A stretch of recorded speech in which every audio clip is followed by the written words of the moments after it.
कोथिंबीर आणि ज्वारीची एवढी भारी, इतकी भन्नाट रेसिपी.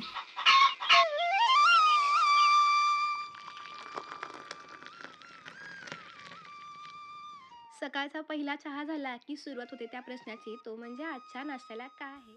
चला सुरुवात करूयात. त्यासाठी सुरुवातीला 1 वाटी ज्वारीचं पीठ, अर्धी वाटी तांदळाचं पीठ, पाव वाटी इतकं मी बेसनचं पीठ घेतलं. ह्या पिठामुळं खमंगपणा येतो. 1 चमचा मी गरम मसाला, 1 चमचा मी धने पावडर घातली. एक बारीक चिरून घेतलेला कांदा, भरपूर सारी बारीक चिरून घेतलेली कोथिंबीर घातली. त्यानंतर 5 ते 6 हिरव्या मिरच्या, 8 ते 10 लसूण पाकळ्या आणि 1 चमचा जिरं ओबड-धोबड वाटून त्याचं वाटण घातलं. तिखटाप्रमाणे कमी जास्त करू शकता.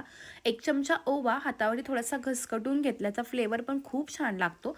पाव चमचा इतका मी हिंग घातलं. त्यानंतर 2 चमचे पण दही, दह्याच्या ऐवजी तुम्ही अर्धा लिंबू रस पण किंवा हे दोन्ही पण स्किप करू शकता. चवीनुसार मीठ आणि पाव चमचा इतकी मी हळद पावडर घातली. आता हे सगळे जिन्नस आपण चांगले असे मिक्स करून घेणार आहोत. दह्यामुळं का थोडासा आंबटपणा येतो आणि त्यामुळे रेसिपी खूप मस्त लागते. यामध्ये आपण कोथिंबीर आणि ज्वारीच्या पिठाचा भरपूर वापर केलेला आहे. बऱ्याचदा भाकरी आणि भाजी करत बसण्यापेक्षा ना अशा मस्तपैकी ही रेसिपी तुम्ही बनवू शकता.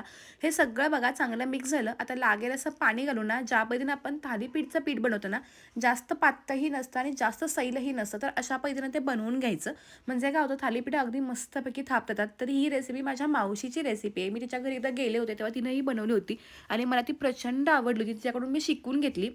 आणि एकदा बनवली आणि आता म्हटलं की हा व्हिडिओ तुमच्यासोबत शेअर करावा. गोळा चांगला मळून घेतला. एक कॉटनचा कपडा थोडासा ओलसर केला. थोडासा पाण्याचा हबकारा मारून घ्यायचा. त्यातला एक गोळा काढून घ्यायचा. हाताला पाणी लावून तुम्हाला जमेल असं पातळसर असं हे थालीपीठ थापून घ्यायचं. थालीपीठ पातळ असेल ना, तर मस्त असं कुरकुरीत बनतं. थोडंसं जाड थापलं, थोडंसं मऊ पण बनतं. तुम्हाला कसं आवडतं तुम्ही त्यावर थापू शकता. थोडेसे वरून पांढरे तीळ घातले. छान थालीपीठ थापलं. तव्यावरती कापड उपडं करून घेतलं. वरून पाणी घातलं. अशा पद्धतीनं ह्या थालीपीठाला होल्स करून घ्यायचे आणि हे कापड जे आहे ते काढून घ्यायचं. आता गॅस आहे तो थोडा मोठा करायचा. झाकण ठेवून ना मध्यम गॅसच्या आचेवरती आपण एक 3 ते 4 मिनिटं थालीपीठ भाजून घ्यायचं. वरून तूप किंवा तेल तुम्हाला जे काही आवडतं ते टाकून तुम्ही मस्तपैकी दोन्ही बाजूनं अगदी खरपूस होईपर्यंत ते थालीपीठ भाजून घ्यायचं. हे थालीपीठ खूप छान लागतात. ह्यामध्ये कोथिंबीरचा फ्लेवर तर अप्रतिम लागतो. त्यासोबत आपण याच्यामध्ये दही पण वापरलं आणि ही गरमागरम थालीपीठ ना सकाळचा नाश्ता असू देत किंवा जेवणाला काहीतरी वेगळं म्हणून करायचं असेल तर तुम्ही नक्की बनवू शकता. तर माझी सगळी अशी गरमागरम थालीपीठं करून तयार झालीत. मी एका चटणीसोबत आणि दह्यासोबत हे सर्व केले. तर तुम्हाला माझी आजची ही ज्वारी आणि कोथिंबीरीपासून बनवलेली ही गरमागरम पातळ कुरकुरीत मावशीची रेसिपी कशी वाटली हे मला कमेंटद्वारे कळवायला विसरू नका. आजचा व्हिडिओ कोणत्या गावातून पाहता हे पण मला कमेंट करून सांगायला विसरू नका.